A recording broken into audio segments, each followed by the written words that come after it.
जय श्री महाकाल। आदेश। तो आज की जो चर्चा का विषय है वो प्रक्रियाओं के ऊपर आधारित है कि किस प्रकार प्रक्रिया करनी चाहिए और किस प्रकार से आपकी साधना सफल होती है और साधना क्यों नहीं सफल होती है। तो इसमें क्या है कि जब आप शक्ति की आराधना करते हैं या साधना करते हैं, तो जब आप साधना करते हैं तो उस साधना को करने के बाद जो प्रक्रिया प्रकट होती है, जो घटित होती है, जो करना होता है साधक को, तो साधना के मध्य में जब शक्ति के लिए साधक प्रसाद अर्पित करता है तो प्रसाद के साथ बलि भी बहुत आवश्यक है। तो बलि किस प्रकार देनी चाहिए और बलि में कौन कौन सी वस्तुएं किस किस पद्धति के आधार पे आती हैं, आज इस पर चर्चा करेंगे। लेकिन बृहद नहीं, सूक्ष्म रूप से उतनी ही चर्चा करेंगे जितने से साधक की साधनाएं सफल हो जाएं और वो अपने कार्य को पूर्ण कर सके, जिस आधार के लिए वो कार्य कर रहा है या जिस आधार के लिए वो साधनाएं कर रहा है वो उसको प्राप्त हो। तो पहले चर्चा करते हैं साधक के हठ योग पर कि साधक किस प्रकार होते हैं और साधक कैसे साधनाएं करें। आपको एक जानकारी होगी कि जो महामुनि वशिष्ठ थे तो वो एक ऐसे सिद्ध पुरुष थे, उन्होंने इतनी साधनाएं करी, इतनी सिद्धियां की, इतनी शक्तियों की आराधना करी कि उन जैसा सिद्ध शायद कोई रहा हो, क्योंकि जो वशिष्ठ थे वो बहुत आगे थे साधनाओं में, सिद्धियों में और कई विद्याओं में। तो उनके जीवन का एक किस्सा है कि मां नील सरस्वती की वो आराधना कर रहे थे। जैसे कि आपने देखा होगा कई स्तोत्र हैं, जैसे मान लो पंचाक्षर स्तोत्र है भगवान शिव का, वो वशिष्ठ जी द्वारा रचित है। कर्ण पिशाचिनी साधना सर्वप्रथम वशिष्ठ जी ने करी थी। जितनी यक्षणियां हैं सब वशिष्ठ जी की सिद्धि हैं और जितनी भी गुप्त साधनाएं, गुप्त सिद्धियां हैं वो सभी वशिष्ठ जी को प्राप्त थी। तो एक बार के उनके जीवन की घटना है कि उन्होंने माता नील सरस्वती की यानी माता तारा की आराधना की और जब वो आराधना कर रहे थे बहुत समय तक करते रहे, लेकिन वो साधना आराधना का उन्हें जब कोई लाभ ना दिखा तो उन्होंने कुपित होकर माता सरस्वती को श्राप दे दिया। और जब माता सरस्वती को श्राप दे दिया तो फिर इनकी समस्त कृपा निष्क्रिय हो गई, क्योंकि कोई भी व्यक्ति उस समय आराधना कर रहा था माता नील सरस्वती की, माता सरस्वती की, तो वो उस तक उनकी कृपा नहीं पहुंच पा रही थी क्योंकि वशिष्ठ जी का श्राप था। लेकिन कुछ कालांतर बाद, कुछ समय बाद वशिष्ठ जी ने श्राप विमोचन किया, उस श्राप को निष्क्रिय कर दिया जो उन्होंने श्राप दिया था। फिर जब श्राप निष्क्रिय हुआ, माता सरस्वती से, माता नील सरस्वती से, माता उग्र तारा से जब इनकी वार्ता हुई तो उन्होंने इन्हें एक विशेष मंत्र दिया। एक विशेष मंत्र था उनके आवाहन का, उनकी साधना का, जिससे साधक इस मंत्र का जाप करके निश्चित रूप से माता उग्र तारा की साधना में सफलता प्राप्त कर सकता था। तो उस मंत्र का जहां जहां उल्लेख है उसमें यह लिखा है कि वशिष्ठ कृत, और जब आप विनियोग पढ़ेंगे तो वशिष्ठ जी का नाम आएगा। तो उनके लिए समर्पण भाव रखें, उनको प्रणाम करें विनियोग में और उस मंत्र का जाप करें। तो रुद्र यामल तंत्र में इस चीज की व्याख्या है जो मैं चर्चा बता रहा हूं। लेकिन बलि विधान की तरफ बाद में चलते हैं जिस पर यह वीडियो आरंभ हुआ था। तो वो मंत्र, अब मंत्र की बात करें तो आपको वो मंत्र या इस तरीके के मंत्र कई किताबों में, कई पुस्तकों में, कई पुराणों में मिल जाएंगे, लेकिन आप उन्हें उच्चारण नहीं कर पाओगे। जैसे ये मंत्र लिखा हुआ है, इसको आप कैसे उच्चारण करेंगे? कई लोग जानकार हैं, वो जानते हैं, लेकिन सभी साधक जो आरंभ कर रहे हैं उन्हें इस मंत्र का उच्चारण नहीं है पता। और जो ये अक्षर है, जो बीज अक्षर है एंग, तो जब माता सरस्वती की आराधना करेंगे तब कैसे करेंगे? इसमें मकार आ जाएगा। और जब माता भगवती की आराधना करेंगे और यही बीज लगा होगा तो उसमें गकार आ जाएगा। तो ये सारी चीजें हैं। तो असफलता के कारण यही है कि जब हम उच्चारण ही नहीं कर सकते हैं किसी मंत्र का शुद्धता के तहत, तो फिर सफलता बहुत मुश्किल है मिलना। अब मूल चर्चा पे आते हैं कि कैसे बलि विधान करें।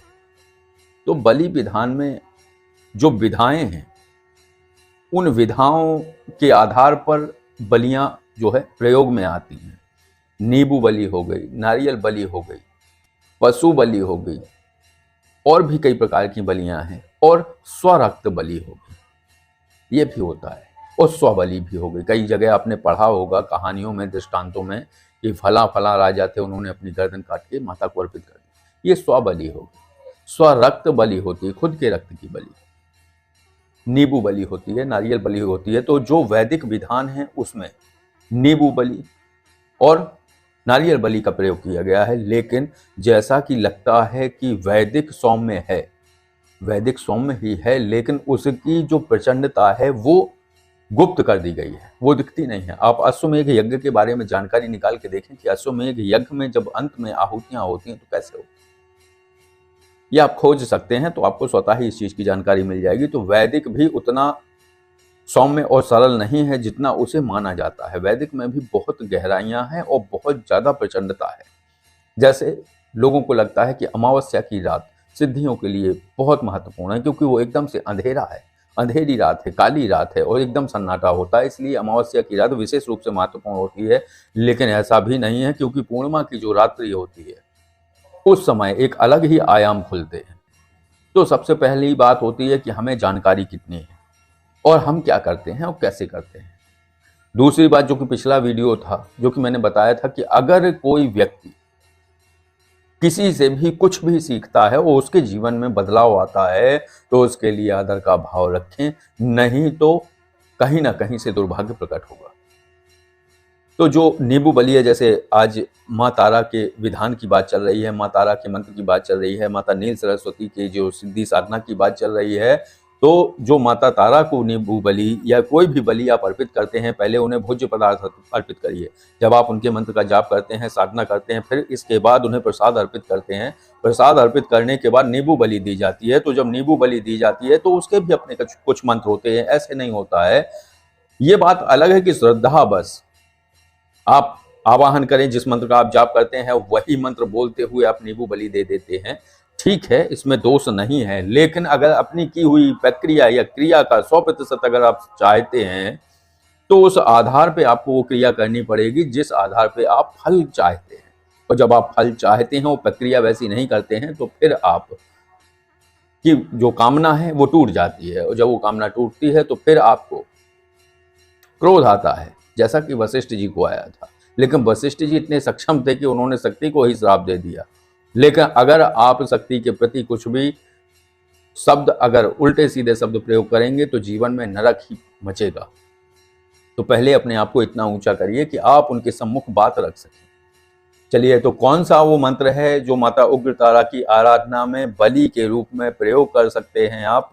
जब भी आप उनकी आराधना करें तो मैं साधना का मंत्र और बलि का मंत्र, हालांकि बलि का जो मंत्र है, बलि अर्पण करने का, आप कोई भी बलि दे सकते हैं, इसके लिए मैं नहीं कहूंगा कि आप पशु बलि दें, ये आपकी विधा पर निर्भर करता है। लेकिन अगर आपके पास वो प्रक्रियाएं नहीं है, इसलिए छोटे छोटे से सूत्र हैं इस वीडियो में, अगर आप अप्लाई करेंगे, अगर आप अच्छे साधक हैं, अगर आप माता तारा की साधना कर रहे हैं तो आपको सारी चीजें समझ आ जाएंगी कि क्या बताया जा रहा है।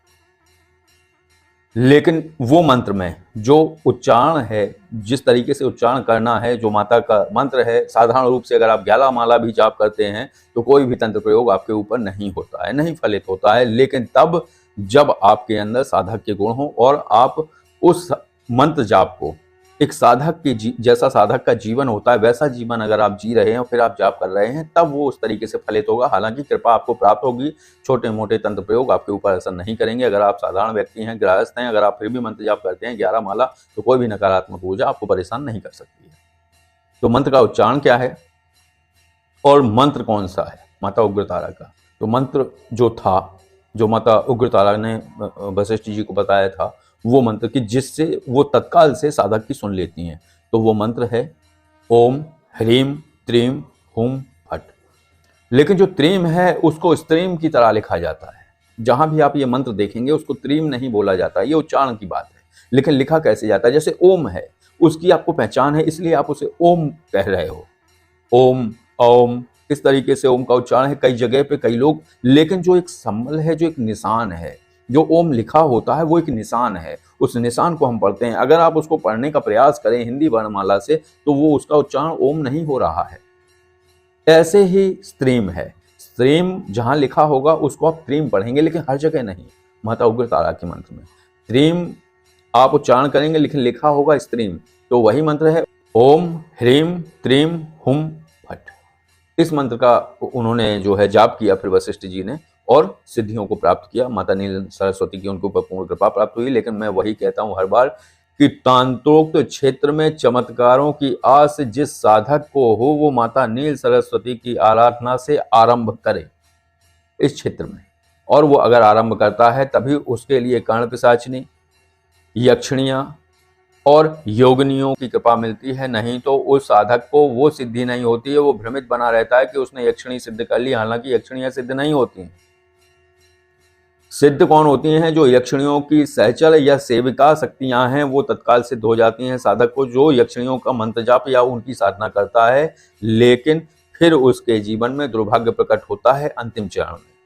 आपने सुना होगा कि यक्षिणियां, एक व्यक्ति को यक्षिणी सिद्धि थी। जब उसकी मृत्यु का समय आया, जब वो मरा, तो भिष्ठा अर्थात मल उसके मुंह पे रख के, यानी आंतों से खींच के उसके मुंह में भर के वो ऊर्जा चली गई थी।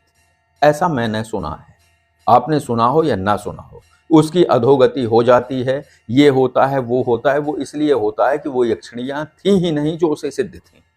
ऐसी शक्तियां जो यक्षिणियों की सेवक सेविका ऊर्जाएं हैं, अगर उन्हें कोई साधक सिद्ध कर लेता है यक्षिणियों के नाम से, तो वो ऊर्जाएं उसकी आत्मा का हरण कर लेती हैं और अपना सेवक नियुक्त करके उसका अनंत काल तक दोहन करती हैं। तो जिसे अधोगति में फंसना है वो यक्षिणी साधना की तरफ जाए और यक्षिणी साधना करे, बिना नील सरस्वती माँ की आराधना करे, बिना यक्षों की आराधना करे और बिना बाबा महादेव की आराधना करे। जो व्यक्ति यक्षिणी साधना की हो जाता है वो अधोगति में फंस जाता है। सीधा सीधा सा कॉन्सेप्ट है। इसको मैं कई बार सूत्रों के आधार पर बता भी चुका हूं। यक्षिणी सिद्धि कोई ऐसी सिद्धि नहीं है जिससे आप अधोगति में जाएं, नहीं जाएंगे। लेकिन अगर आप सही पद्धति से यक्षिणी की ही सिद्धि करते हैं तो, लेकिन धोखे में, अनजाने में एक ऐसी ऊर्जा सिद्ध हो जाती है जो कि यक्षिणी नहीं थी। तो माता नील सरस्वती की ये सेवक सेविकाएं हैं और उनके तंत्र में, उनके तांत्रोक्त विधान में इन सभी का उल्लेख है। और ये माता नील सरस्वती की अनुमति से उस साधक को सिद्ध होती हैं। या ये समझ लीजिए माता नील सरस्वती की साधना साधक को पात्र बना देती है यक्षिणियों को धारण करने का, कर्ण पिशाचिनी को धारण करने का। तो बलि विधान का जो मंत्र है उसका उच्चारण कोई ऐसा नहीं है कि जो आप उच्चारण ना कर पाएं। उसमें कोई ऐसे गौण अक्षर या शब्द नहीं है जिनका आप उच्चारण ना कर पाएं। तो उसको मैं आपको डिस्क्रिप्शन में दे दूंगा। तो जब भी आप आराधना करें, जो मंत्र आपको बताया गया उसकी 11 माला जाप करिए और 11 माला जाप करने के बाद वो आप प्रसाद उनको अर्पित करिए। और प्रसाद अर्पित करने के बाद जो बलि है वो बलि इसी मंत्र को दोहराते हुए आप बलि उनको दीजिए। तो निश्चित रूप से आपकी ये साधना सफल होगी और आपके जीवन में तंत्र का मार्ग स्वतः खुलना शुरू हो जाए। तो मंत्र है ओम ह्रीम एक जटे महायक्षाधिपतये मनोपनीतम बलि ग्रहल्य ग्रहल्य ग्रहल्लापय ग्रहल्लापय। लिखा होगा तो आप उसको, इस उच्चारण को मिला लीजिएगा, लिखा है डिस्क्रिप्शन में। मम सर्व शांति कुरु कुरु पर विद्या माँ कृश्चाकृष्य त्रुट त्रुट छिंधी छिंधी सर्व जगत वस मानय ह्रीम स्वाहा। ये बलि मंत्र है। इस बलि मंत्र को आपको बोलते हुए बलि देनी है उनको। प्रत्येक शनिवार देते रहिए, प्रत्येक शुक्रवार देते रहिए। किसी भी दिन हफ्ते में एक दिन बना लीजिए, प्रसाद उनको रोज अर्पित करिए और हफ्ते में एक दिन उनको बलि प्रदान करिए। या प्रतिदिन एक नींबू बलि देते रहिए, प्रतिदिन एक नारियल बलि देते रहिए। लेकिन जो मूल मंत्र मैंने बताया था उसमें अगर आप श्रीम लगा लेते हैं तो आपकी धन की वृद्धि होगी। अगर आप उसमें एंग लगा देते हैं तो कार्य सिद्धि मंत्र बन जाएगा वो। और अगर आप जैसा मंत्र बताया है माता तारा का वैसा ही जाप करेंगे तो आपके तंत्र के मार्ग पर जाएंगे। तो बस इस चर्चा को विराम देते हैं। अगर ये जानकारी, ये वीडियो अगर आपको अच्छा लगा हो और तंत्र क्षेत्र में आगे बढ़ने के अगर आपको सूत्र मिले हो तो आप वीडियो को लाइक करिए। और अगर आपके कोई ऐसे मित्र जो साधक हैं तो उन्हें आप इस वीडियो को शेयर भी कर सकते हैं। तो आज के वीडियो को विराम देते हैं। आदेश। जय श्री महादेव।